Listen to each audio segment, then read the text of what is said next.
আজকে আমি আব্দুল হান্নান মোল্লা না, আমি একজন ধর্ষিতার বাবা, আমি একজন খণ্ড বিখণ্ড লাশের বাবা। রাস্তায় বের হলে বলে রামেশার বাবা, আমি তো রামেশের বাবা হয়ে থাকতে চাইনি, একজন ধর্ষিতার বাবা হয়ে থাকতে চাইনি। অবস্থা আমাদের প্রতি বছর প্রতিনিয়ত এই 52 বছর যাবৎ কখনো না কখনো কোনো না কোনোভাবে আইন করা হয়, নানানভাবে নানান ধরনের আইন করা হয়, কিন্তু সে আইনের বাস্তবায়ন আমরা সেটা খুব একটা দেখি না। আবার যদি বলবি যে বাস্তবায়ন কিছু সরকারি করবে, আমার কাছে তা মনে হয় না। আমি খুব মূর্খ একজন মানুষ, আমার কাছে মনে হয় যে সমাজের নাগরিক হিসাবে আমাদেরও কিছু দায়িত্ব আছে।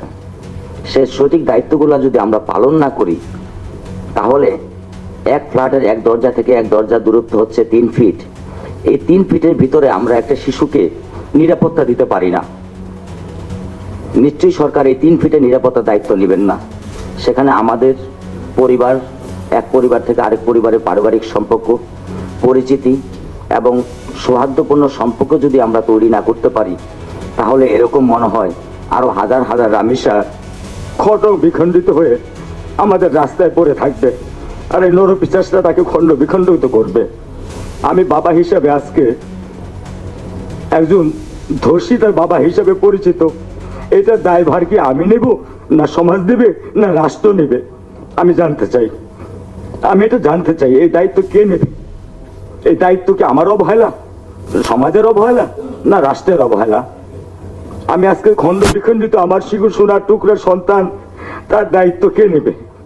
আমি কি তার জন্য দায়ী, না কে দায়ী? আমাদের এই জন্য ভবিষ্যৎ প্রজন্ম রক্ষা করবার জন্য আমাদের কি করণীয় প্রয়োজন?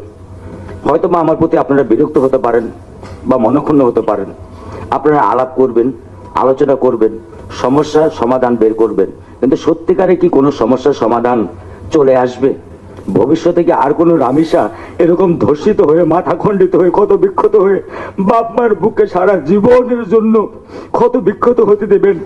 নাকি আপনারা সত্যিকার ভাবে এমন কোন সিদ্ধান্ত নেবেন যে আর রামিসা হাতে ফুল নিয়ে রাস্তায় সে স্বাচ্ছন্দ্যে খেলে বেড়াবে, রাস্তায় খেলে বেড়াবে, বাবার হাত ধরে দৌড়ে বেড়াবে, মার বুকে সে বুকের মধ্যে মুখ লুকাবে, সে কোনো ভয় পাবে না?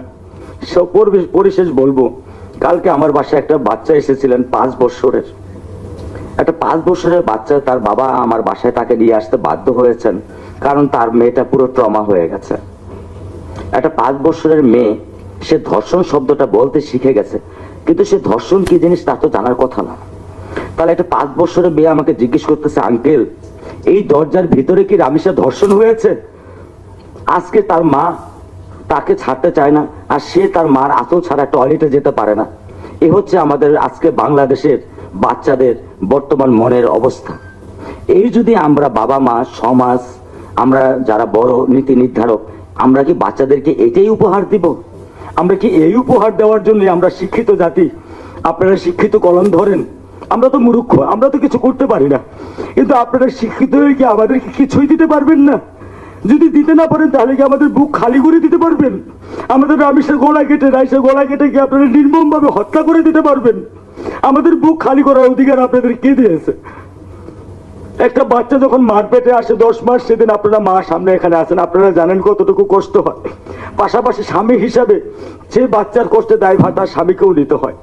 সে 10 মাস পেটে থেকে 8 বছর পর্যন্ত মায়া, মমতা, ভালোবাসা, স্নেহ সমস্ত, একটা রিস্কওয়ালা হোক, একটা কুটিপতি হোক, সমস্ত কিছু নিগড়িয়ে দিয়ে একটা সন্তানকে বাবা মা মানুষ করবার চেষ্টা করে। যখন 8 বছর বয়সে বা 10 বছর বয়সে বা 15 বছর বয়সে একজন বাবা মাকে, সেই সন্তানকে সমাজে নরপিশ হায়ানারা খেয়ে ফেলে, ধর্ষণ করে ফেলে, এর দায়িত্ব কার? এই দায়িত্ব কে নেবে? আমরা সাধারণ জনগণ, সমাজ, রাষ্ট্র, না অতি শিক্ষিত যারা আপনারা আছেন এই যে গুলটি বিল করছেন? আমাকে আপনারা ক্ষমা করবেন যদি আমার ভাষা বা আমার ব্যক্তি বা আমার আবেগ আপনাদেরকে আহত করে থাকে। আমি আপনাদের কাছে করজোরে ক্ষমা চাই, কিন্তু আমি আমাকে অপরাধ করতে পারছি না। আজকে আমি আব্দুল হান্নান মোল্লা না, আমি একজন ধর্ষিতার বাবা, আমি একজন খণ্ড বিখণ্ড লাশের বাবা। রাস্তায় বের হলে বলে রামেশার বাবা, আমি তো রামেশের বাবা হয়ে থাকতে চাইনি, একজন ধর্ষিতার বাবা হয়ে থাকতে চাইনি। আমি তো আব্দুল হান্নান মোল্লা হয়ে রামেশার গর্বিত পিতা হয়ে থাকতে চেয়েছি। আপনারা আমাকে সেই নাম ফিরিয়ে দেন, আমাকে সেই নাম প্লিজ ফিরিয়ে দেন আপনারা আমাকে। আমি আপনাদের কাছে করজোরে আপনাদের কাছে মিনতি করি, আমাকে সেই নামেশাকে ফিরিয়ে দেন। পারবেন? যদি না পারেন তাহলে আপনারা কি দিতে পারবেন? এমন একটা অন্তত সমাজ ব্যবস্থা দেন, যে ব্যবস্থা আর কোনোদিন রামেশ্বর বাবা মাদের বুক খালি হবে না, আর কোনো বাবা মা সারা জীবনের জন্য কান্নার পথ খোলা থাকবে না, সারা জীবন তারা জীবনের শখ আহ্লাদ হয়ে জিন্দা লাশ হয়ে থাকবে। আমার স্ত্রী আজকে ট্রমার মধ্যে আজকে 13 দিন, সে কি বলে, কোথায় যায়, কিভাবে যায়, তাকে প্রতিনিয়ত আমাকে টেক কেয়ার করতে হয়। সে পাগলের মতো হয়ে গেছে, আমি জানি না, আল্লাহ ভালো জানে সে সুস্থ হবে কিনা। আমারও আরেকটা বাচ্চা আছে, আমি এখন তাকে নিয়েও খুব ভয়ে ভীত এবং শঙ্কিত।